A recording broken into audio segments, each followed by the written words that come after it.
And really, when it comes down to it, these things find their way to us. It's really true. And it's like magnets, right? Yeah, You want it and it comes. And we're just going. So you get on a journey, you go on a hunt, and you find out, and you get little clues along the way, and it just keeps going. And then, bam, you're like, holy cow, I never thought that existed. But if I didn't surrender, let go, and follow that, and, almost get bit by a snake, and, and all those things that happen, and throw up, and all those things, I am driven. We are driven by something that's so far beyond a few little uncomfortable situations that the biggest gift, I think, that I know we all share is the fact that we know that your bodies and everybody's body is being gifted with what those plants have been called to do, what they know to do. So when they're given the opportunity, they do their thing. And so we listen to that. So that's my esoteric spin on the thing, but it's actually something that's very true and very alive for us. All right. Can we talk about some of the fun things that have found you? Seth talked in his office and he said, try this. And he had this really cool Bull. This really cool water buffalo. He said, try this water buffalo. No, it's the coconut flower nectar. And that's one of the new superfoods that are part of this really complex flavoring system that makes up our nootropical, right? Yeah. Coconut is an amazing thing. Coconut. Amazing what exists in a coconut. It's unbelievable. Again, I can spend like a week talking about coconut, right? Coconut is called the tree of life for a reason. There's a lot of nutrients that you could live on in and around the coconut tree. Fresh coconut water.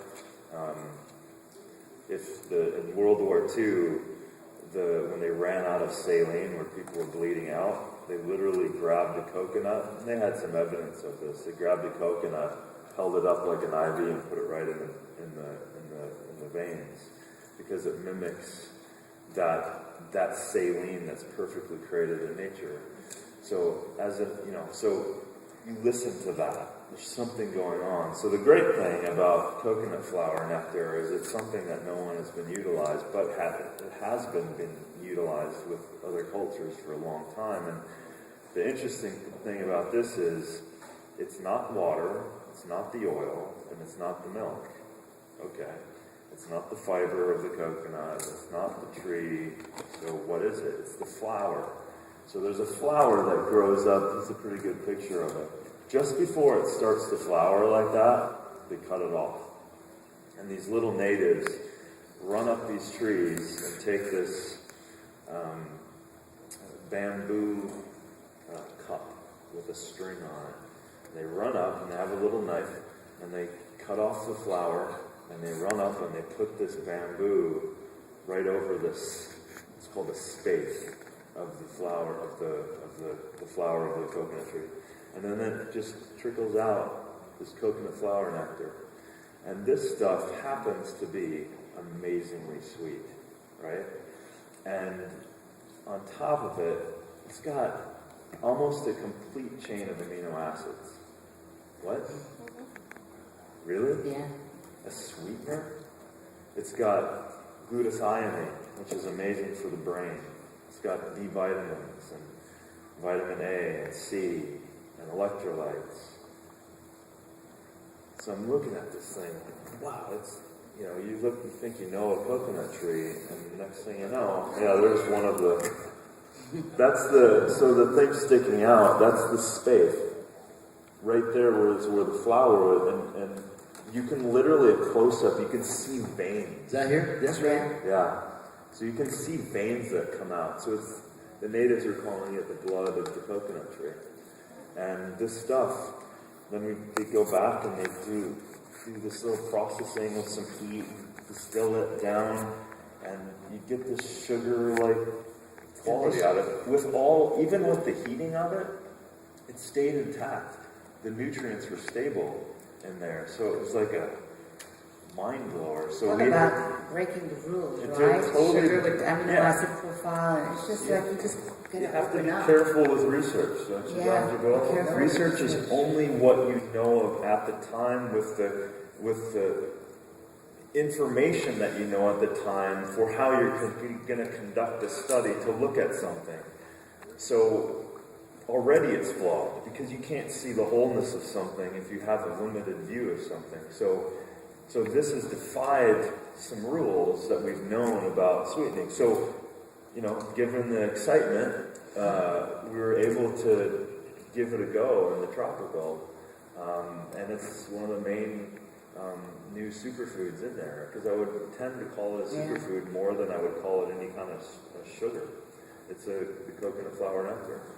So that's a really, really fun and exciting way to get nutrients in. And again, we can't recreate nature. Nature's perfect and balanced. You just have to stay with it and find that place. Like, let's use that. It's like, you're gonna take Splenda as opposed to that? Like, Yeah. you're insane? Yeah. Jeff Hill would say that he's sucking the marrow from this coconut tree. So another ingredient that I've heard a lot about around the office lately is this Himalayan salt. Can you talk a little bit about that? What that is and why we should be excited about that? Well, it's 250,000 years old. It comes from the Himalayan mountains. It's been compressed over that time. Anything that crystallizes in nature has a bioharmony with us, cleans itself, and with Himalayan salt, it's got ionically charged and intact electrolytes, 84 of them, minerals.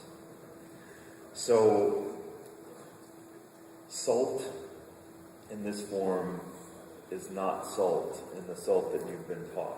Well, basically, you have not been ingesting salt at all. You've been ingesting a neurotoxin.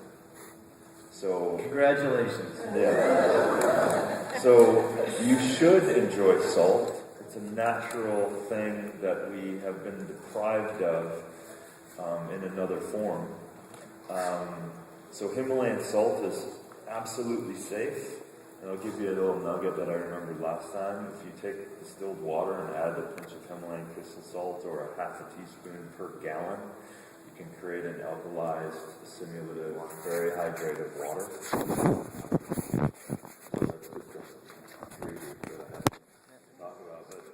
So we've added it to it, and it also helps tremendously with the synergy of the other things, especially as we discovered, the sugar. It extends and broadens the sugar profile, so you need to use less.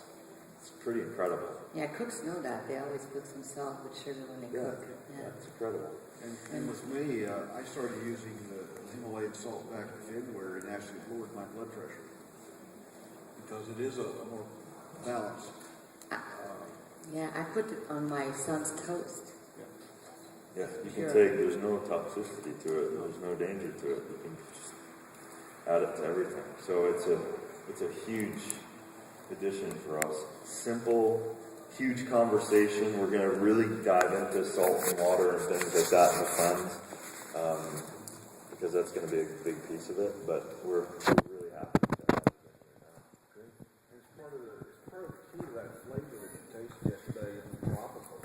There's a little bit of that Himalayan salt that does wonders as far as giving you a nice, pleasant taste over the taste buds.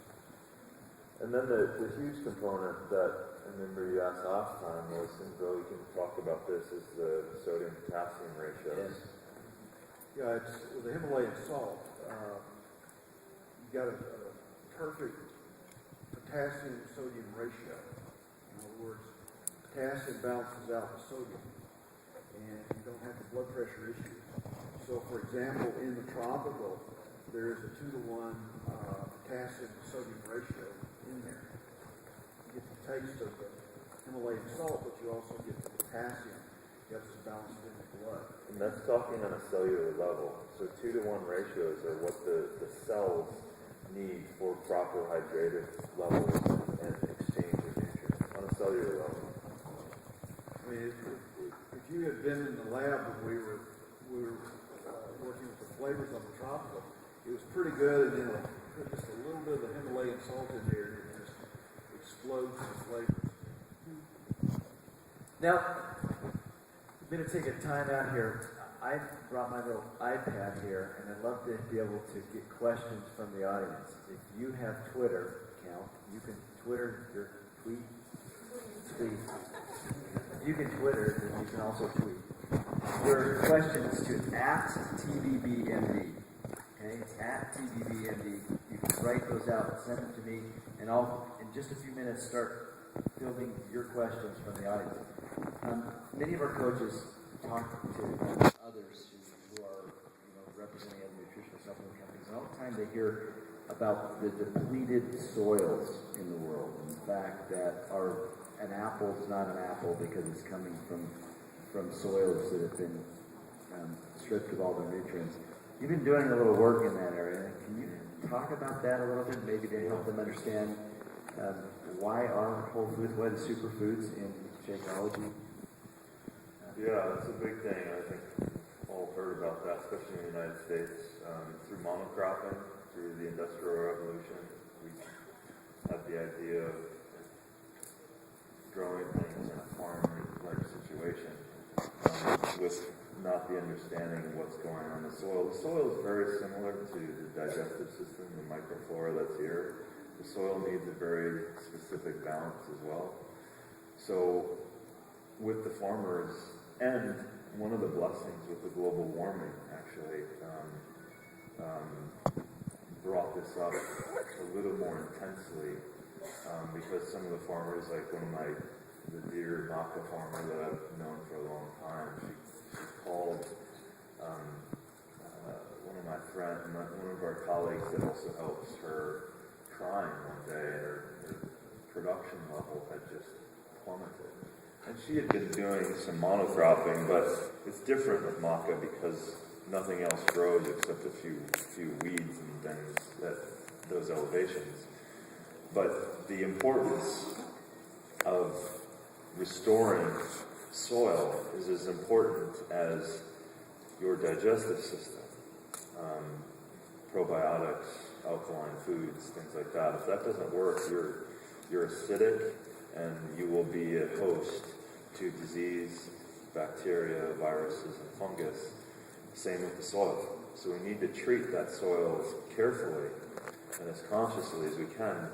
So we, again, this is one of another marvels that Carl and Beachbody have done, is that we now are investing huge amounts of time, resources directly in those farmers, and we are changing those.